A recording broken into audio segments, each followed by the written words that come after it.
Hello, Sneha's किचनमध्ये तुमचं स्वागत आहे. आज मी इथे ओरिओ बिस्किटांपासून एकदम झटपट असा केक कसा बनवायचा ते इथे करून दाखवला आहे. तुम्ही इथे बघू शकता, एकदम इझी अशी रेसिपी आहे. एकदम फ्लफी असा केक झालेला आहे. तुम्हाला मी इथे कापून दाखवते. त्याच्यातला एक पीस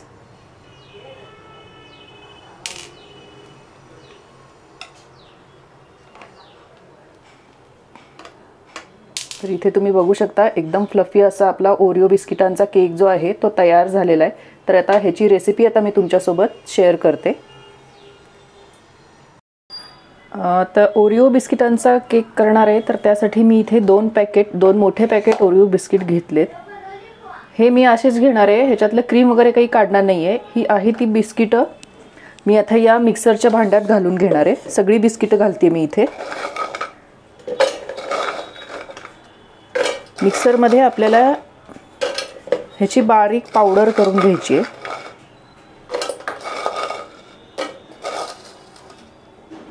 ह्याला साखर घालण्याची गरज नाही, कारण बिस्किट जे असतं ते गोडच असतं. तुम्हाला जर जास्त लागत असेल तर तुम्ही यामध्येच थोडी साखर ॲड करू शकता. आता हे फिरवून घेते मी मिक्सरला.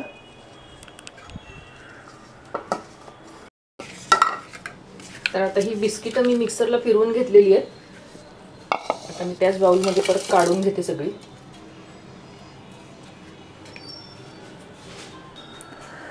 आता यामध्ये आपल्याला दूध घालून घ्यायचं आहे. बघत बघत घालायचं, एकदम नाही घालायचं.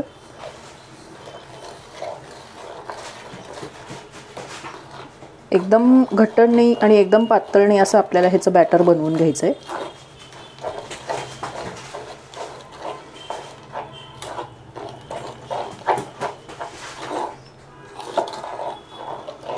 आणखीन थोडं दूध घालते मी ह्याच्यात, ते थोडंसं घट्ट वाटतंय.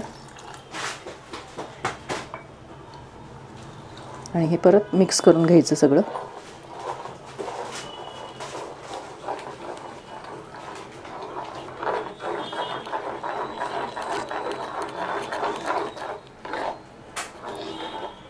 तुम्ही बघू शकता, एकजीव झालंय आपलं बॅटर जे आहे.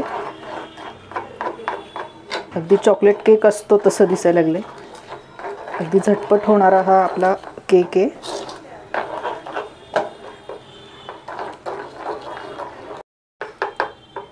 तर हे आपलं बॅटर जे आहे हे तयार झालेलं आहे. ह्याच्यामध्ये एकतर तुम्ही बेकिंग सोडा घाला किंवा हवं तर इनो घाला. तर आता इथे मी एक इनो घेतलेला आहे, इनोचं छोटं पाकिट, जे मी अर्धच घालणार आहे.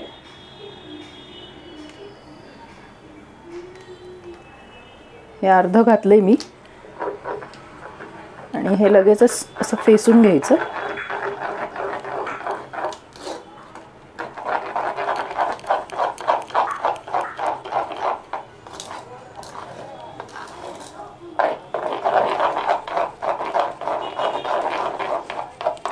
आणि इथे एक असा चौकोनी टीन घेतलेला आहे, ज्याला खाली मी तूप लावून घेतलेलं आहे. तूप, बटर तुम्ही काही लावू शकता. आणि लगेचच हे बॅटर ह्याच्यात घालून घ्यायचं.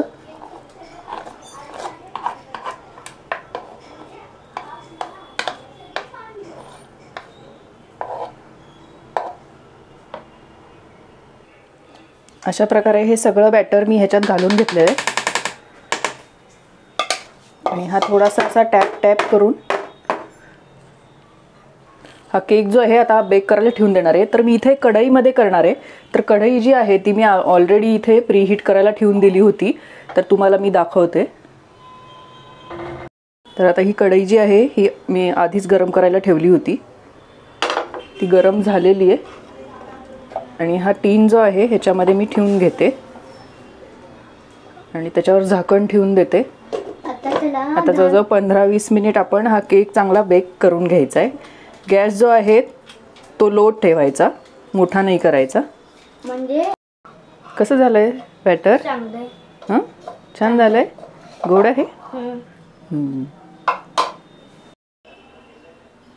तुम्ही इथे बघू शकता, केक जो आहे आपला छान टम्म फुगलेला आहे. आपण एकदा चेक करूया. 20 मिनिट झालेला आहे, तो छान असा फुगलेला आहे. आता त्यामध्ये हे असं चाकू घालून बघते मी आतपर्यंत तो चांगला बेक झाला आहे का. आणखीन एक 5 मिनिट ह्याला ठेवावं लागणार आहे. एक 5 मिनिटांनी आपण पुन्हा एकदा चेक करूया. तोपर्यंत मी पुन्हा एकदा ह्याच्यावर झाकण घालून असंच ठेवून देते. आता बघूया आपला केक झालाय का. आणखीन एक 5 मिनिट मी असंच ठेवून दिलं होतं. तुम्ही इथे बघू शकता आपला चाकू जो आहे तो एकदम असा क्लीन निघाला आहे. ह्याचा अर्थ आपला केक हा पूर्णपणे बेक झालेला आहे. आता गॅस इथे मी बंद करून टाकते आणि हा बाहेर काढून घेते मी केक. आता हा केक जो आहे हा मी बाहेर काढलेला आहे. हा आता खूप गरम आहे. हा आता असाच ठेवून देणार आहे आणि तो गार झाल्यानंतर मी तुम्हाला काढून दाखवते. आता हा केक जो आहे हा पूर्णपणे गार झालेला आहे आणि तुम्ही इथे बघू शकता त्याच्या कडा ज्या आहेत त्या आपोआपच अशा सुटून आलेल्या आहेत. आता हा केक जो आहे हा या प्लेटमध्ये मी काढून घेते.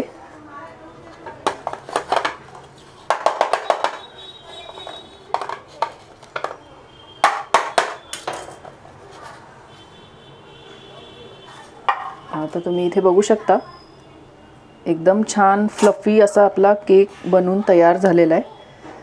एकदम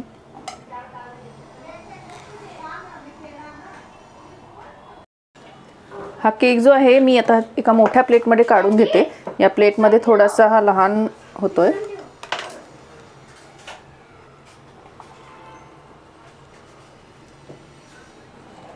तुम्ही इथे बघू शकता. तुम्ही ह्याच्यावर हवं तसं तुम्हाला आयसिंग करू शकता किंवा हा असाच जरी खाल्ला तरी खूप छान लागतो. हे माझ्याकडे काही स्प्रिंकल्स आहेत ते मी असेच वरनं थोडेसे लावून घेणार आहे. तुम्ही यावर तुम्हाला हवं तसं आयसिंग करू शकता. हे असे स्टारचे काही स्प्रिंकल्स आहेत ते मी आता असेच लावून घेते साईडने.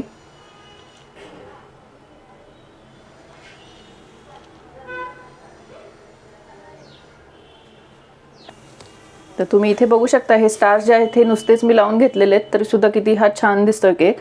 आणि मध्ये काही हे असे गोल्डन असे छोटे छोटे बॉल्स आहेत ते सुद्धा मी असे मध्ये थोडेसे लावून घेते.